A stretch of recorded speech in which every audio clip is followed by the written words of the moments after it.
మనకి ప్యాసింజర్స్ ఇచ్చిన ఇన్ఫర్మేషన్ ప్రకారం చూస్తే మా బోగీలో ఫైర్ గురించి రూమర్స్ స్ప్రెడ్ అయ్యాయి. అక్కడ మేము కూడా బోగీ నుంచి స్మోక్ రావడం చూసాం.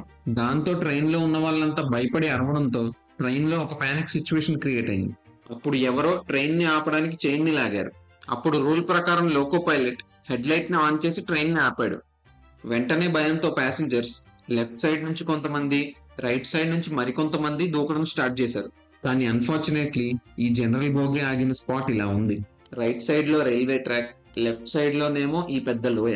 ఏం చేయాలో తెలియక చాలా మంది వాళ్ళ ప్రాణాలను కాపాడుకోవడానికి ఈ లోయలో కూడా దూకేశారు.